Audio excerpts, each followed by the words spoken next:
નમસ્કાર, CV24 news સાથે હું રેશમા આપનું સ્વાગત કરું છું. અમદાવાદના નારણપુરા વિસ્તારમાં આવેલા ચામુંડા નગરમાં એક મકાનમાં આજે વહેલી સવારે ગેસ સિલિન્ડર બ્લાસ્ટની ઘટના સામે આવી છે. ગેસનો બાટલો ફાટવાના કારણે ઘરમાં સૂતેલા 5 જેટલા લોકો દાઝી ગયા હતા. મળતી માહિતી મુજબ અમદાવાદ ફાયર બ્રિગેડ કંટ્રોલ રૂમને વહેલી સવારે 5:30 વાગ્યાની આસપાસ કોલ મળ્યો હતો કે નારણપુરા વિસ્તારમાં આવેલા ચામુંડા નગરમાં ગેસ લીકેજ થયો છે, જેથી ફાયર બ્રિગેડની એક ગાડી ઘટના સ્થળ ઉપર પહોંચી હતી. ફાયર બ્રિગેડના જવાનો સ્થળ પર પહોંચ્યા ત્યારે મકાનમાં ગેસ સિલિન્ડર બ્લાસ્ટ થયેલો જોવા મળ્યો હતો. ઘરના સામાન અને ગાદલામાં આગ લાગેલી હતી, જેથી ફાયર બ્રિગેડની ટીમ દ્વારા પાણીનો મારો ચલાવી આગ ઉપર કાબૂ લેવામાં આવ્યો હતો. આ બ્લાસ્ટ એટલો જોરદાર હતો કે મકાનનો લોખંડનો દરવાજો પણ તૂટીને સામે અન્ય મકાન સાથે અથડાયો હતો. સાથે જ આજુબાજુના 2 મકાનના બારી બારણાના કાચ પણ તૂટી ગયા હતા. જે લોકો દાઝી ગયા છે તેમનો એમ્બ્યુલન્સમાં બેઠેલો એક વિડીયો પણ સામે આવ્યો છે, જે જોઈને ભલભલાને કંપારી છૂટી જાય. આ ઘટના અંગે ફર્સ્ટ પર્સનને કહ્યું કે બોમ્બ ફૂટ્યો હોય તેવા ભયાનક અવાજથી અમે ધ્રુજી ગયા હતા.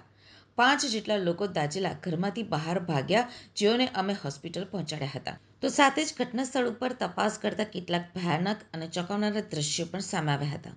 ગંભીર રીતે દાઝી ગયેલા લોકોને બચાવનાર મનીષભાઈએ જણાવ્યું હતું કે 5 વાગ્યે અચાનક જ બ્લાસ્ટ થયો હતો અને મકાનનો દરવાજો તૂટી ગયો હતો, જેના કારણે અમારું મકાન સામે છે તો અમારા બારીના કાચ પણ તૂટી ગયા હતા. અમારાથી જેટલું થઈ શકે તેટલું મદદ કરી અને આગ બુઝાવવાનો પ્રયાસ કર્યો હતો, જે બાદ પણ આગ કાબૂમાં ન આવતા ફાયર વિભાગને જાણ કરાઈ હતી.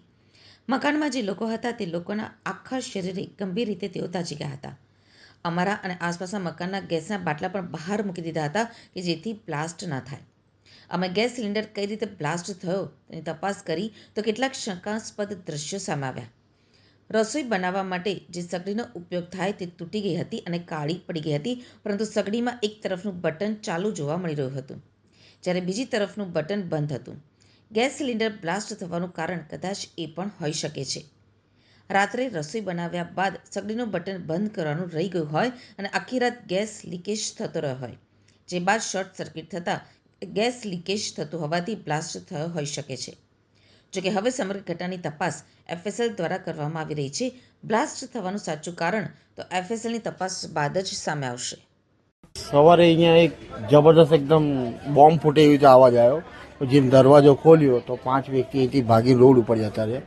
બળ્યા હતા થોડા, બળીને પણ દરવાજો આમ પડ્યો. પછી જે આગ લાગી હતી, દરવાજો આખો તૂટી ગયો, આખા મારા ઘરમાં જતું રહ્યું, કાચ વાત બધા. અને જેમ દરવાજો ખોલ્યો મારો ઘરનો, એવી રીતે બધી પબ્લિક ગયેલી. 5 જણ માણસ હતા એ દાઝેલા બધા બહાર નીકળતા હતા, એવા હતા જોવા નહીં લાગે એવા દાઝી ગયા હતા બધા.